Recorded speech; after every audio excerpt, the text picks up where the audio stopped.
Өзбекстанга, Ташкентке азыр чегарадан өтүп, Андижанда келип, мындай бир кафесинде завтрак кылып, анан кайра дагы жол тапкан атабыз. Андижандан Ташкентке баратканда мына негизги жолдору 6 катар жол. 6 катар дегенде бир тарабына Ташкентке кетчү жагына 3 катар, Ташкенттен кайтчу жагынан дагы 3 катар.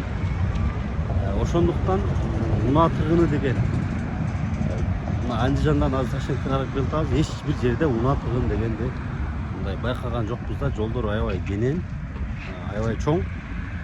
Анан булардын дагы бир жакшы жери мына центр бар, үйлөр бар, кафелер бар жерлеринде бир карыш жерде дагы кош койбойт экен. Анан ар бир үйгө, жолдун боюнда жайгашкан үйлөргө жарандарга милдеттендирип коюптур. Баягы көчөттү отургузуп, жазында сөзсүз түрдө баягы ачыла турган гүлдөрдү отургузуп, ышыгылып мына жолго вид берген жерлерди жашоочулар өздөрү мындай тазалап карап, сонун кылып турат экен да. Бизге дагы ошондой кылса жакшы болот экен. Анан көчөт эккенде булар бир чоң көчөт жанына жаңы мындай кичинекей көчөт эгип коет экен запасы менен. Бир чоң көчөт чоңоюп, балким эскирип, ширип, кырка турган убакыт болуп калганда кыркат экен дагы, жанындагы кичинекей көчөт ага чейин даяр болуп калат. Мына ушундай кылып через кылып эгишет экен. Бир чоң бир кичине, бир чоң бир кичине кылчу. Ошол эми азыр дагы дальше Ташкентке барып улантабыз. Мына ушинтип Ташкенттин центриндебиз бүгүн. 2025-жылдын 24-май. Ташкент аябай ысык, кайнап атат. Ташкенттин мага жаккан жери достор, күндүзү мына фонтандары ар дайым иштеп турат экен. Мен көп жерине байкадым, фонтандары иштеп, мындай салкындыкты кичине мындай элге тартуулап болуп турат экен. Анан дагы бир жакшы жери Ташкент аябай мындай өнүгүү жолуна чыгып аткан кез экен. Аябай көп мындай башын экрандар турат, имараттарды курган. Эң бийик имарат 51 этаж экен, 51 кабаттан турат экен. Аны дагы азыр көрүп келдик. Андан сырткары Ташкент Ситини дагы азыр барып көрөбүз. Бул жер мына Өзбекстанда Ташкенттен агуу экен. Өзбекстандын жогорку кеңеши отурат экен фонтаннары жагында, бирок охраналар киргизбейт дейт, ал жакка киргени мүмкүнчүлүк болбой атат. Ошол Ташкенттен көрүп аткандарга Ташкент, Кыргызстандан салам. Достор, мына Андижан тарап, Ташкент тарапка азыр келип, анализ жасап, көчөлөрүн айланып кетип жүрөм. Бул жакта Өзбекстанда основном 90% десем көп болуп кетет, 50 десем аз болуп кетет, где-то 60-70%га чейин газ менен жүргөн унааларды айдашат экен. Булар газ менен жүргөн унааларды Өзбекстан өзү заводунан чыгарган унаалар. Анан электромобиль эми Кытайдан келген унаалар экен. Бирок ошого жараша баягы газ менен жүргөн жараша жолдору мындай жол боюнча Азияда мындай алдыга кетип калыпты деп ойлоп атам да. Мындай тегиз да, мына Кореядагыдай. Бизге салыштырмалуу, бизге караганда тегиз. Ошон үчүн дагы бирок газ менен жүргөнгө коркунучтуу дейт. Айдоочу менен дагы сүйлөшүп келдим. Эми газ менен миң заводской болгондо дагы газ менен жүргөн унаа эмес, газ заправка өзү кээде жарылып кеткен учурлар болот дейт. Ошондуктан өтө абайлап карап, тез карап мындай жүргөн жакшы дейт.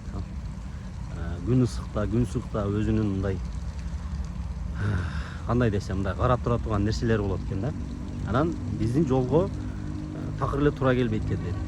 Эми пока азырынча буга чейин мен газ менен жүргөн унаага жолобой койгула десем, кээ бир газ менен жүргөндөр жаман көргөн болчу эми, бирок бардык Алладан, бирок Алла дагы сактанганды сактайм дейт. Ошондуктан дагы бир ирет келип ушул жерде газ менен жүргөн унаалар айдоочулар менен дагы бир аз сүйлөшүп, кеңеш алып көрүп, дагы бир ушундай кандай десем, бир пикир алгандан кийин кайрадан эле дагы деле ошол газ унаалардан алыспогула дейм да. Ошол Ташкент Сити, Ташкент Ситиден сырткары дагы өтө көптөгөн ишкерлер чоң имараттарды салып ушундай болуп атат. Эми бизде азыркы учурда көрүп атасыңар, мамлекет куруп атат, жеке ишкерлер эмнегедир токтоп калды. Бул жакта Ташкент Сити ишкерлер баягы Андижандан келетканда Ташкенттин да алыстан бир аз көрүнөт экен. Ошондо только Ташкенттин башын экранары деле көрүнөт да. Бийик имараттарды вообще салып атат. Бул эртең бүткөн болсо эң сонун шаар, бир Орто Азиядагы эң алдыңкы шаарга айланышы дагы ыктымал достор. Ташкенттин центринин центри экен мына. Мен бул жерде президентский аппараттын, өкмөттүн ушундай үйү экен десем, бул мурдагы Өзбекстандын президенти Ислам Каримовдун кызы Гүлнара Каримованын салдырган офиси болгон экен да, центр. Эң ортосу ушул жер экен. Ушул жерден 6-7 болуп мындай болуп көчөлөр таркалып кеткен экен да. Бул эң центр, орто ошол болгон экен Ташкенттин. Ушул жерге салдырып өзүнүн офиси кылган экен. Бирок эми азыр мамлекет кайтарып алып, ушул мамлекетке кызмат кылган имарат экен достор.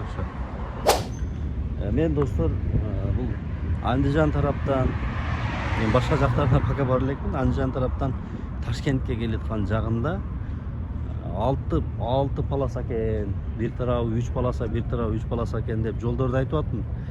Ташкенттин центринде бир тарапка кеткен жагында эле 6 полоса жол бар экен да, машинага элестетип койсоңуздар. Односторонний жолго 6 катар машина жүрөт экен. Балким ошол үчүн дагы азыр тыгындарым бир аздыр. Биздин колхозага азырынча жооп бербеши мүмкүн, бирок бизге 3-4 полоса кылып ошого аракет кылса жакшы болот. Ташкент Сити. Москвада жүрөт, Москва Сити болуп кетти баарыбыз. Ташкент Сити бул. Биздин Ош Сити.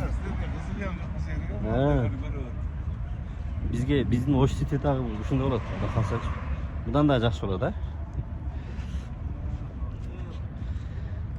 Ташкент, салам.